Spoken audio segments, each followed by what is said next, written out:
बड़ी अच्छी बात है, मोहब्बत होनी चाहिए पाकिस्तान के साथ। पाकिस्तान को जिसने एटॉमिक पावर बनाया उसको हमने 15 साल, डॉक्टर अब्दुल कदीर साहब की बात करें, 15 साल हाउस अरेस्ट किया। और जिस कंट्री के साथ मुकाबले में हमने एटॉमिक पावर बनाया, इंडिया, उन्होंने एटॉमिक पावर बनाने वाले को कितना रिस्पेक्ट दिया, आपको आइडिया है? मोहतरम, अल्लाह के फजलो जिस दिन पाकिस्तान एटमी ताकत बना था, ठीक है, क्योंकि इंडिया से हमें थ्रेट था उस वक्त भी। अब तो खैर वो शायद थ्रेट नहीं है उतना, क्योंकि उन्हें पता है ये खुद ही इतने कमज़ोर हो गए हैं कि हमें कुछ करने की ज़रूरत नहीं है। मुझे लगा शायद आप ये कहने लगे अब थ्रेट इसलिए नहीं है कि अब उन्हें पता है कि हम बहुत बड़ी टेक्नोलॉजी नहीं सर, नहीं। लेकिन आपने जो बात की, ये टेक्नोलॉजी की बात नहीं है, ऐसे ही है। अगर तो दिया है हाँ। तो फिर ये अवाम को जो है ना सजा मिलनी चाहिए। ये 300 रुपये लीटर पेट्रोल और 600 रुपये किलो घी, बाकी जो पेट्रोल ये बम गिरा रहे हैं महंगाई का, इनको शर्म आनी चाहिए। चंद करप्ट सियासतदान हैं, चंद करप्ट जर्नैल हैं, चंद करप्ट हमारी पाक फौज के साथ हैं। हम अल्हम्दुलिल्लाह, हमारा खून भी उनके लिए है, ठीक है। उनका कोई भी कसूर नहीं, वो बेचारे अपनी ड्यूटियां कर रहे हैं, उनको तो पता नहीं है, वो बस महीने बाद उनको तनख्वाह मिल जाती है। लेकिन जो हमारे जर्नैल हैं, इन्होंने अभी तक 1 फुट भी जगह, 70 साल हो गए हैं, आप मुझे दिखा दें कि कहाँ भी इन्होंने जो है कोई 1 फुट जगह फतह की हो। 1 फुट जगह के हवाले से बात की, ये फोटो यहाँ पे लगाने से क्या कश्मीरियों मतलब समझेंगे कि पाकिस्तान वाले हमारे साथ हैं? अभी वहाँ पे डेवलपमेंट, अल्लाह के हुक्म से वो हमारे भाई हैं, कलमा पढ़ने वाले मुसलमान हैं। ये तस्वीर इधर लगाने से अल्हम्दुलिल्लाह उनको पैगाम जाएगा कि हमारे पाकिस्तानी मुसलमान भाई हमारे साथ खड़े। हम लगा देते हैं। अभी देखें, बांग्लादेश की आपने बलोचिस्तान की बात की, सिंध की बात की। आप मुझे ईमानदारी से बताएं, क्या वहाँ पे राइट्स मिल रहे हैं लोगों को? इंसान जो वहाँ पे रहते हैं उन्हें उनके हक मिल रहे हैं आपके ख्याल में? उनको उनके हक जो है जी, वो तो जिम्मेदारी है। मिल रहे हैं या नहीं, आप ये बताएं। उनको उनके हिसाब से, तो हमारे हिसाब से मिल रहे हैं। अच्छा, आपके हिसाब से मिल रहे हैं और उनके हिसाब से? उनके हिसाब से हर कोई तो कहता है हमें कुछ नहीं मिल रहा। ठीक है। अब सिंध कहता है हमें पानी नहीं मिल रहा, लेकिन पंजाब कहता है सारा पानी सिंध लेके जा रहा है। और बलोचिस्तान कहता है हमें गैस नहीं मिल रही, उस पर आप क्या कहना चाहेंगे? ये जो पाकिस्तान के खिलाफ प्रोपेगेंडे हैं, उनको ख़त्म करने के लिए मेरा ख्याल है कि इकट्ठे हुए लोग। पाकिस्तान के खिलाफ प्रोपेगेंडे मैं हमेशा ये पूछता हूँ, कौन करता है? हम अंदर से हम लोग मौजूद हैं या पाकिस्तान के बैरूनी साजिशें? बैरूनी साजिशें हैं। कौन सी साजिश? इंडियन साजिशें हैं, RSS के हैं और अमेरिकन है, बहुत सारे ऐसे बैरूनी साजिशें। RSS का जो इंडिया का, आप क्या उसके अंदर क्या साजिश, वो अपने कंट्री में बैठ के क्या इधर साजिश कर सकते हैं? जी तो दोस्तों, मैं हूं सुहेब चौधरी और आप देख रहे हैं मेरा और आपका YouTube channel real entertainment TV. Pakistan में 28 मई को योम तकबीर के नाम से मनाया जाता है। उसकी वजह यह है कि 28 मई को पाकिस्तान ने एटॉमिक धमाके किए और पूरी दुनिया में एक एटॉमिक पावर के नाम से उजागर किया। पाकिस्तान की पब्लिक से आज बात करेंगे। यहाँ पर बड़ी तादाद में पब्लिक मौजूद है कि जिसने पाकिस्तान को एटॉमिक पावर बनाया, डॉक्टर अब्दुल कदीर। पाकिस्तान की गवर्नमेंट ने उसके साथ क्या किया? 15 साल हाउस अरेस्ट किया गया। और उसी के बरक्स इंडिया की अगर बात करें तो वहाँ पर जिसने एटॉमिक पावर बनाया उनके कंट्री को, उसको कितना एजाज़ दिया गया, कितना उनको जो उनसे रिस्पेक्ट दी गई। पाकिस्तानी पब्लिक इस हवाले से क्या राय रखती है जानेंगे इस वीडियो में। जो मेरी पर्सनल ओपिनियन है वो मैं आपको बताऊंगा वीडियो के लास्ट में। चलते हैं वीडियो की तरफ और मिलते हैं वीडियो के बाद। अस्सलाम वालेकुम। वालेकुम सलाम रहमतुल्लाह। आपका नाम? मेरा नाम शादिब ज़फ़र है। क्या करते हैं आप? मैंने MPhil एग्री साइंस में BZD मुल्तान से किया है और क्रॉप प्रोटेक्शन डिपार्टमेंट में ही मैं काम करता हूँ। ज़बरदस्त, बड़ी खुशी हुई है जान के। यहाँ पर बड़ी तादाद में लोग मौजूद हैं और 28 में जब पाकिस्तान एक एटॉमिक पावर बना था उस दिन को सेलिब्रेट कर रहे हैं। मुझे ये बताएं, एजुकेटेड हैं आप, कि मुझे ये बताएं एटॉमिक पावर तो बन गया, उसके बाद हम टेक्नोलॉजी में क्यों नहीं ग्रो कर पाए? उसके बाद हम IT में, एजुकेशन में क्यों नहीं उस तरीके से आगे बढ़ पाए जैसे दुनिया के दूसरे कंट्री, खास तौर पे नेबर कंट्रीज हमारे आगे बढ़े? अस्सलाम वालेकुम रहमतुल्लाह। इस सिलसिले में मैं बात करने से पहले कि थोड़ी सी एक तमहीदी गुफ्तगू के तौर पे बात कहूँगा कि पाकिस्तान 1947 में जब आज़ाद हुआ तो उस वक्त यहाँ पे जो गवर्नमेंट थी वो ब्रिटिश गवर्नमेंट थी। जी बिल्कुल। और तब से लेकर पाकिस्तान में जितना भी एजुकेशन सिस्टम है वो एक ब्रिटिश किस्म के तर्ज अमल पर इसे काम कर रहा है। और उस बुनियाद की वजह से अभी तक हम जो सा है वो जिस्मानी तौर पर तो उनके कानून से, उनके हथकंडों से तजाद हो सके हैं, लेकिन ज़हनी तौर पर हम उनके ग़ुलाम हैं। अभी भी हम ज़हनी तौर पर गोरों के ग़ुलाम हैं। अभी तभी उनके ज़हन गुलाम हैं और हम उसी तर्ज अमल का एजुकेशन सिस्टम अपने तलीमी इदारों में लागू करना चाहते हैं जो कि वहाँ पे है। लेकिन अगर हम अपने एक बसीयत मुसलमान, एक बसीयत पाकिस्तान, हमको चाहिए कि हमारी उर्दू हमारी कौमी ज़बान है। किसी भी मुल्क ने जब तरक्की किया है तो हम वहाँ का लिटरेचर, वहाँ का नसाब देखते हैं तो वो वहाँ की मुकामी ज़बान में ही पढ़ाया जाता है बच्चों में। लेकिन हमने अभी तक ज़हनी ग़ुलामी की वजह से ही हमने इंग्लिश लैंग्वेज को एज ए सब्जेक्ट इस्तेमाल किया है। अब मुझे ये बताएं, आपने बोला अभी तक जिस्मानी तौर पे तो हम आज़ाद हैं, ज़हनी तौर पे ग़ुलाम हैं। खुद हम ज़हनी तौर पे अगर आपके बिकौल हम ग़ुलाम हैं तो हम ये पीछे जो फ़ोटो नज़र आ रही है यासीन मलिक की, आज़ाद कश्मीर और कश्मीर दोनों अगर साइड पे बात करें तो हम उन्हें आज़ाद करने की बात करते हैं, करवाने की बात करते हैं, खुद हम अभी ज़हनी तौर पे ग़ुलाम नज़र। मैं समझता हूँ जी कि ये हमारे एक सियासी लेवल पर ये जितने भी हमारे हुक्मरान हैं ये उनकी कमज़ोरियाँ हैं जिसकी वजह से हम अभी तक जो उनसे ना उनके इस सिस्टम से बाहर मुकम्मल तौर पर निकल नहीं सके।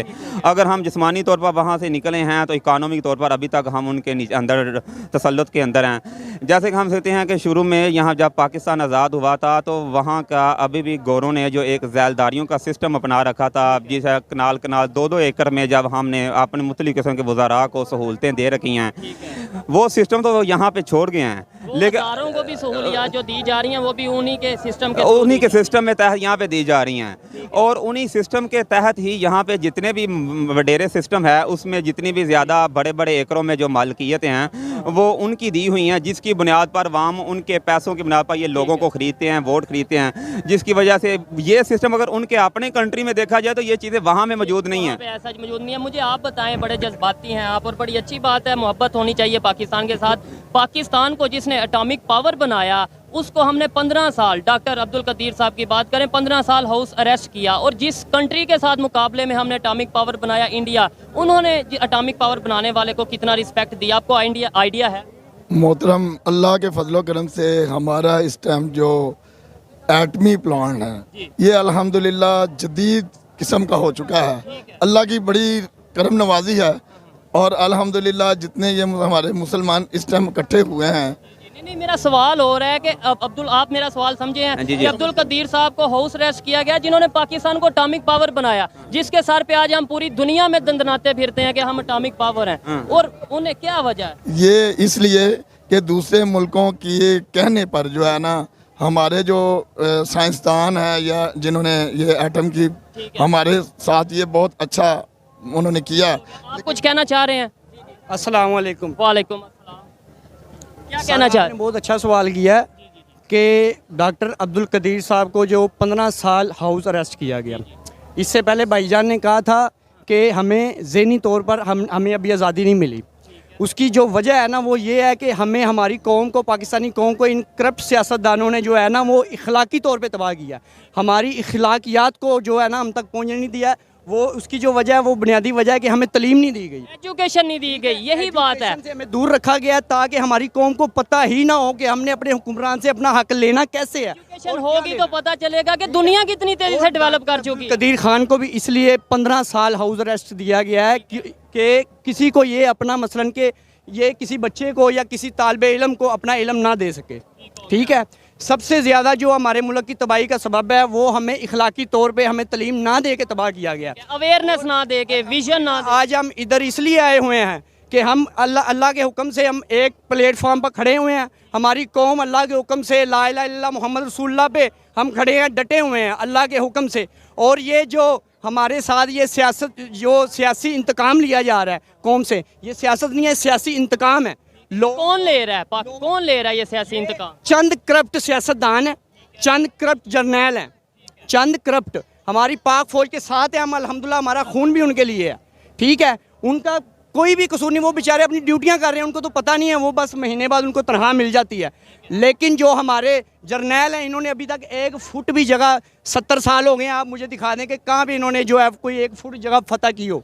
ठीक है, यासीन मलिक साहब की फोटो है, ये यासीन मलिक की फोटो है। कश्मीर के हवाले से आपने बात की है, 1 फुट जगह के हवाले से बात की। ये फोटो यहाँ पे लगाने से क्या कश्मीरियों मतलब समझेंगे कि पाकिस्तान वाले हमारे साथ हैं? अभी वहाँ पे डेवलपमेंट, अल्लाह के हुक्म से वो हमारे भाई हैं, कलमा पढ़ने वाले मुसलमान हैं। ये तस्वीर इधर लगाने से अल्हम्दुलिल्लाह उनको पैगाम जाएगा कि हमारे पाकिस्तानी मुसलमान भाई हमारे साथ खड़े हैं और अल्हम्दुलिल्लाह खून के आखिरी कतरे तक लड़ने के लिए तैयार हैं, और लड़ेंगे और लड़ते रहेंगे। हम कलमा पढ़ने वाले हैं इंशाल्लाह, और कलमे पे डटे रहेंगे इंशाल्लाह। बता दें, आपने अच्छी बात की, मुझे ये बता दें पाकिस्तान में एजुकेशन के बारे में कब बात की जाएगी, डेवलपमेंट के बारे में कब बात की जाएगी? अगर एटॉमिक पावर हम बन चुके हैं, उसके बाद टेक्नोलॉजी में क्यों नहीं ग्रो कर पा रहे, उसके बाद आईटी में क्यों नहीं ग्रो कर पा रहे? हम आपस की सियासत में लड़ रहे हैं, कोई उसे गलत कह रहा है, कोई उसे गलत कह रहा है, कोई मुझे गलत कह रहा है, कोई आपको गलत कह रहा है। पाकिस्तान का नुकसान हो रहा है। पाकिस्तान कैसे ऊपर जाएगा? पाकिस्तान की ये जो यूथ है, ये जो नौजवान है, ये कैसे अवेयर होंगे? इन्हें कैसे पता चलेगा कि भाई दुनिया बहुत आगे जा चुकी है? आपका सवाल बहुत अच्छा है। ये इसकी बुनियादी वजह जो है भाईजान, हम लोग दीन से दूर हो चुके हैं। ठीक है, 5 वक्त अजान होती है और 5 वक्त अजान में हमें 20 बार पैगाम मिलता है, आओ नमाज की तरफ, आओ नमाज की तरफ, आओ फलाह की तरफ। ठीक है, हम इधर से सुनते हैं, इधर से निकालते हैं। ठीक है, बुनियादी वजह जो है हमारी तबाही का सबब है, हम लोग दीन से दूर हो चुके हैं। हम नाम के मुसलमान हैं। हमें कुरान पाक को पढ़ के उस पर अमल करना चाहिए, हदीस पे अमल करना चाहिए, ना कि मौलवियों के पीछे भागें।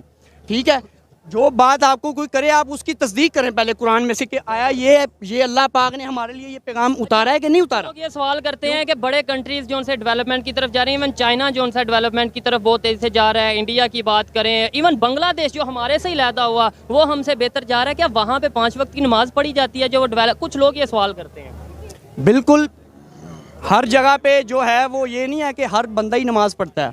ठीक है, ये बात, फिर वो डेवलपमेंट तो कर रहे हैं, लेकिन उनकी कौम के अंदर अल्लाह पाक ने शऊर दिया है अल्हम्दुलिल्लाह। उन्होंने जो है अपने करप्ट सियासतदानों को चुन के मारा है अल्लाह के हुक्म से, इसलिए वो अपना डिसिप्लिन बरकरार रखे हुए हैं। और डिसिप्लिन बरकरार जो कौमें रखती हैं अल्लाह के हुक्म से, वो सिराते मुस्तकीम पर चलती हैं। ठीक है जी, अच्छा लगा बात करके। आइए मजीद किसी से बात करते हैं। बहुत शुक्रिया भाई। जी जी, ये है जी, आप नंबर 1 थोड़ा सा आगे आ जाएं। बिस्मिल्लाहिर्रहमानिर्रहीम। नंबर 1 तो आप एजुकेशन की बात करते रहे, मुझे बहुत पसंद आई आपकी बात, लेकिन तसल्ली बख्श जवाब नहीं मिल सका। ऐसे ही है, मतलब हम जज्बाती नारे लगा देते हैं, हम जलसे कर लेते हैं। एजुकेशन के ऊपर यहाँ पे आप माजरत के साथ यहाँ पे एजुकेशन के हवाले से बात हुई? हाँ जी, बिल्कुल नहीं। अच्छा, नंबर 1 तो एजुकेशन जो है ना, उसकी जो डिवाइडिंग है ना, वो इस तरह की है कि गरीब का बच्चा गरीब, मिडिल क्लास, अमीर, ये 3-4 किस्म की एजुकेशन चल रही हैं। ठीक है जी, वो मुल्क में यकसा नहीं की गई। कई चीज़ों को यकसा होना चाहिए पर नहीं की गई। एजुकेशन से जब इंसान अपने बच्चे को फारग करता है, बाहर निकालता है, किसी रैंक पे लाता है, किसी मुकाम पे लाता है, तो उसके बाद क्या होती है? हमारे मुल्क में अफसरशाही है। अफसर का बेटा ही अफसर बनता है, किसी दूसरे को तो खिदमत का मौका ही नहीं मिलता। सिस्टम कैसे चेंज होगा?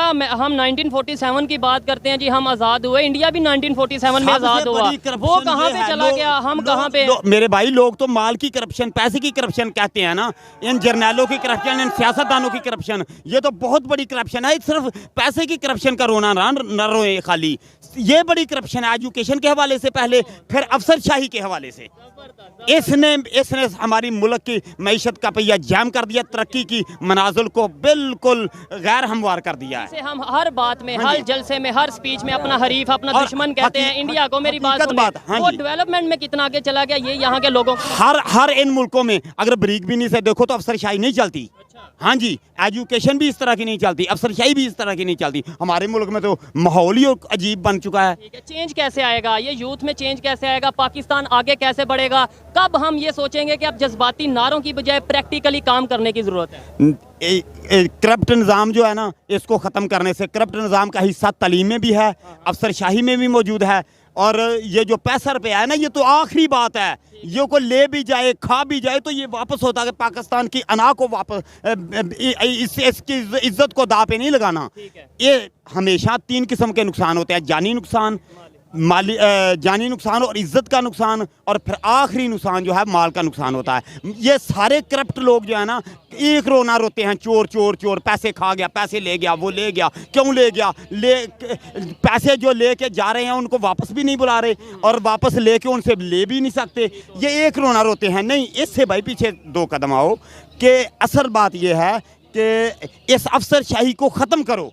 जो जिस काबिल हो उसको वो ओहदा दिया जाए और वो ओहदा अल्लाह की तरफ से एक अपने ऊपर इनाम समझे और उस पे वो काम करेगा, फिर ये तरक्की की मंजिल इंशाल्लाह हासिल करेगा। नो डाउट, जब हम अपनी अपनी जिम्मेदारियां जानेंगे, अपनी ड्यूटीज को पूरा करेंगे, सिर्फ गवर्नमेंट के ऊपर, सिर्फ अदारों के ऊपर इल्जाम नहीं लगाएंगे, अपने भी गिरेबान को झांकेंगे और बेहतरी लाएंगे, तभी पाकिस्तान में बेहतरी आएगी। आइए मजीद किसी से बात करते हैं। बहुत शुक्रिया जी। अस्सलाम वालेकुम। वालेकुम अस्सलाम। आपका नाम? मुदस्सर फैजी। मुदस्सर साहब, आप करते क्या हैं, पहले ये बताएं। मैं एडवोकेट हूँ जी। ज़बरदस्त। यहाँ पे आने का मकसद, यहाँ पे बड़ी तादाद में आज लोग मौजूद हैं, यहाँ पे आने का क्या मकसद है? सर एक तो मैं अपनी नुमाइंदगी चाहता था कि मैं यहाँ आऊँ, ठीक है, और जो इस वक्त पाकिस्तान में हो रहा है ठीक है, इस दौर में हमें यकजहती की ज़रूरत है, ठीक हो गया। हमें इत्तेहाद और इत्तेफाक की ज़रूरत है। बहुत बड़े बड़े फितना और फसाद इस मुल्क में फैल रहे हैं, उसके लिए हमें बंद बांधने की ज़रूरत है। तो मैं तो इसलिए आया था कि ताकि मैं अपनी हाज़िरी लगवा सकूं ठीक है, कि एक ताज़ा हवा का झोंका है। जो कहतुल रिजाल इस वक्त चल रहा है, हमें लीडरशिप नज़र नहीं आ रही, ठीक है, सारे अपने अपने एजेंडे पे हैं, किसी का एजेंडा पाकिस्तान नहीं है। मरकज़ी मुस्लिम लीग का एजेंडा मुझे लगा कि पाकिस्तान है। आप मैं इसलिए इसलिए यहाँ पे आए। मैं इसलिए यहाँ पे आया क्या हूँ। अभी स्टेज से आपकी लीडरशिप ये बोल रही थी, स्पीच कर रहे थे कि बांग्लादेश ऐसे ही अलग नहीं हुआ, उसके पीछे 10-15 साल का एक प्लान था और वही प्लान अभी शायद नजर आ रहा है। क्या जी। कहना चाहेंगे, कौन लोग ये प्लान कर, तब किसने किया और आज अगर हो रहा है तो कौन कर रहा है? सर मैं खुल के तो बात नहीं कर सकूंगा जो मेरे जहन में है, फ्रैंकली, क्योंकि एडवोकेट हैं, जिस आप बात तो कानून नहीं को बेहतर जानते हैं और सर, आप खुल के बात। कानून की तो यहाँ बात ही छोड़ देना। कौन सी कानून की बात कर रहे हैं? कानून पे तो कोई अमल दरामद नहीं हो रहा। अभी हमारे लाहौर बार के प्रेसिडेंट राना इंतज़ार साहब बात कर रहे थे कि 9 मई को जो हुआ काबिल मजम्मत है, सबको मजम्मत करनी चाहिए, बिल्कुल नहीं होना चाहिए था। लेकिन वही बात है कि जो बांग्लादेश बनने के अवामिल थे पीछे से, वो यहाँ पे भी दोहराए जा रहे हैं। हमें फितना और फसाद का हिस्सा नहीं बनना चाहिए। बिल्कुल ऐसा ही है। अल्लाह के नबी सल्लल्लाहु अलैहि वसल्लम, उनका फरमाने मुबारक है कि फितनों के दौर में अपने घर में बैठो, यानी कि अपने घर के टाट और पर्दे बन जाओ, फितनों में हिस्सा ना लो। मैं फितनों में हिस्सा लेने का कायल नहीं हूँ। यहाँ पे इसलिए आया हूँ, अपनी हाज़िरी इसलिए मैंने यहाँ पे की है कि ये फितने के ख़िलाफ़, मुझे लगा कि ये फितने के ख़िलाफ़ है। ये पाकिस्तान की बात कर रहे हैं, ये पाकिस्तान की तरक्की की बात कर रहे हैं, और उस दिन बात कर रहे हैं जिस दिन पाकिस्तान एटमी ताकत बना था। क्योंकि इंडिया से हमें थ्रेट था उस वक्त भी। अब तो खैर वो शायद थ्रेट नहीं है उतना, क्योंकि उन्हें पता है ये खुद ही इतने कमज़ोर हो गए हैं कि हमें कुछ करने की ज़रूरत नहीं है। जो एजेंडा था, मुझे लगा शायद आप ये कहने लगे अब थ्रेट इसलिए नहीं है कि अब उन्हें पता है कि हम बहुत बड़ी टेक्नोलॉजी नहीं रखते सर, हैं। नहीं। लेकिन आपने जो बात की, ये टेक्नोलॉजी की बात नहीं है, ये जज्बों की बात है। आप देखें, बाहर निकल के देखें कितनी इस वक्त यानी हम बिखर चुके हुए हैं, शराजा बिखरा हुआ है। ऐसे ही है। तो वो हमें इकट्ठा होना है, हमें सबको साथ लेके चलना है। ये जो अवाम है, या मैं हूँ, या बाकी इवन PTI वाले हैं, जो भी वो लोग कोई हैं, कोई हिंदुस्तान के नहीं है, इसराइल से नहीं आए हुए कि आप उनको एक क्रश ही कर दें। ठीक है, उनको जो जिन्होंने जुर्म किया है उनको पकड़ें, ठीक है, लेकिन उनके बाप को, भाई को, बहन को, बेटी को, वो किस चक्कर में? ठीक हो गया। सर ये इसी तरह बांग्लादेश बना था। मैं इसलिए गया था कि मैं फितना और फसाद का हिस्सा नहीं बनना चाहता किसी भी हवाले से, लेकिन हमारे बड़ों को, हमारे इदारों को ये सोचना चाहिए कि पीछे जो 25 साल बाद बांग्लादेश बन गया था, उसमें क्या क्या अवामल थे, क्या हमारी गलतियाँ थी, हमारी गलतियाँ थी, उन गलतियों को सुधारा जाना चाहिए था। अभी मैं यहाँ पे ही मौजूद, जलसे में मौजूद एक भाई से पूछ रहा था यहाँ इकट्ठा होने का मकसद, उन्होंने बोला पाकिस्तान को जोड़ने के लिए, पाकिस्तान की यूनिटी के लिए, और साथ उन्होंने एक बात की कि यह गज़वा हिंद की एक निशानी है। आप इसके ऊपर क्या कहना चाहेंगे? सर गज़वा हिंद तो उलमाए कराम बताएंगे आपको, मैं तो बड़ा अदना सा एक तालिब इल्म हूँ, लेकिन ये बात ठीक है कि ये हम पाकिस्तान के लिए इकट्ठे हुए हैं। कोई किसी दोस्त का, किसी भाई का कोई पर्सनल एजेंडा नहीं है, कोई जमात का एजेंडा नहीं है। और ये आप देखेंगे ये जमात भी नहीं है, इसको काम करने नहीं दिया गया था।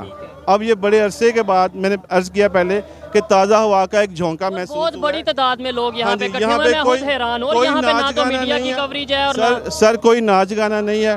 हाँ, हल्का सा म्यूज़िक ज़रूर चल रहा है, वो मुशर्रफ म्यूज़िक हमने कर दिया इसको, लेकिन ये लोग बाहर के शहरों से भी आए हैं यहाँ पे, दीन की बात तो है, लेकिन बेसिकली पाकिस्तान की बात है। सिर्फ दीन की बात होती तो आप मदरसे में बैठे रहते हैं। ठीक है, ये पाकिस्तान की बात है, हमारे मुल्क की बात है, जिसके लिए हमने लाखों कुर्बानियाँ दी हैं। क्या सुनने में ये आ रहा है, कुछ लोग ये कह रहे हैं ये एक नई मजहबी पार्टी तैयार की जा रही है, ये मजहबी पार्टी है, सियासी पार्टी है या पाकिस्तानी पार्टी है? सर, मजहबी हो सियासी हो, अगर वो काम पॉजिटिव कर रहे हैं, अगर आपके अवाम का काम कर रहे हैं, उनको सहूलियात पहुँचा रहे हैं, इस मुल्क की बात कर रहे हैं, वो आपको अलहदा नहीं कर रहे, जोड़ रहे हैं। आप स्टेज पे देखें, तकरीबन सारी जमातों के कायदीन, वकला की आदत, वो लोग मौजूद हैं।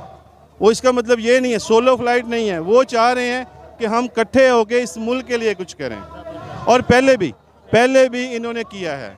ठीक है, ऐसे ही अच्छा लगा जी बात करके। आइए मजीद किसी से बात करते हैं। बहुत शुक्रिया सर। अस्सलाम वालेकुम। वालेकुम सलाम। आपका नाम? मोहम्मद सैफुल्लाह जी। मोहम्मद सैफुल्लाह साहब, ये बताएं, मैंने सर से पूछा कि यहाँ पे आने का मकसद, उन्होंने अपना मकसद बताया। कुछ लोग ग़ज़वा हिंद की बात कर रहे हैं कि भाई ये जो हम इकट्ठे हुए हैं, पूरी दुनिया को मुसलमानों की पावर दिखाने के लिए इकट्ठे हुए हैं, आप इसके ऊपर क्या कहना चाहेंगे? बात यह है जी कि हम तो इकट्ठे हुए हैं मुस्लिम उम्मा को इकट्ठा करने के लिए, अच्छी बात है। और योम तकबीर जो है वो हम इसको नहीं भूल सकते कि पाकिस्तान ने जो है इस दिन अपना एटम शो किया था, और अल्हम्दुलिल्लाह 5 धमाके किए थे नवाज शरीफ साहब ने। और इसके अलावा जो है उम्मत मुस्लिमा को इकट्ठा करने के लिए, और ये जो पाकिस्तान के खिलाफ प्रोपेगेंडे हैं उनको ख़त्म करने के लिए मेरा ख्याल है कि इकट्ठे हुए लोग। पाकिस्तान के खिलाफ प्रोपेगेंडे मैं हमेशा ये पूछता हूँ, कौन करता है? हम अंदर से हम लोग मौजूद हैं या पाकिस्तान के बाहर? बैरूनी साजिशें हैं। कौन सी वो साजिशें? इंडियन साजिशें हैं, RSS के हैं, और अमेरिकन हैं, बहुत सारे ऐसे बैरूनी साजिशें जो RSS का जो इंडिया का, आप क्या उसके अंदर क्या साजिश, वो अपने कंट्री में बैठ के क्या इधर साजिश कर सकते हैं? देखें जी, वो उन्होंने जो प्रोपेगेंडे हैं, जैसे पाकिस्तान को तोड़ने के प्रोपेगेंडे, बलूचिस्तान को अलहदा करने के, सिंध को अलहदा करने के, और पाकिस्तान के अंदर मुख्तलिफ जो है वो कार्रवाइयाँ करके पाकिस्तान को आलमी इस्लाम में बदनाम करने के लिए बहुत सारी साजिशें जा रही हैं। आपको बताऊं, आपने ये बात की है, लेकिन बलूचिस्तान की तरफ हमें भी देखना चाहिए, हम उन्हें क्या फैसिलिटीज़ प्रोवाइड कर रहे हैं, सिंध के लोग किस हालत में हैं ये भी हमें देखना चाहिए। लेकिन आपने जो बात की इंडिया की, RSS की, अभी उनकी नई पार्लियामेंट बनी है जिसमें उन्होंने वॉल पे एक मैप बनाया है जी, जैसे यहाँ पे ग़ज़वा हिंद की बात की जाती है, वैसे तो उन्होंने मैप बनाया जिसमें पाकिस्तान भी मौजूद है, कश्मीर भी मौजूद है, इवन बांग्लादेश और श्रीलंका भी मौजूद है। वो अखंड भारत की सोशल मीडिया पे बात करते नजर आ रहे हैं। ये तो उनका एक वहम है ना जी कि हम जो है एक अलग अपना बनाएंगे सिस्टम, लेकिन पाकिस्तान को वो नहीं तोड़ सकते ऐसे।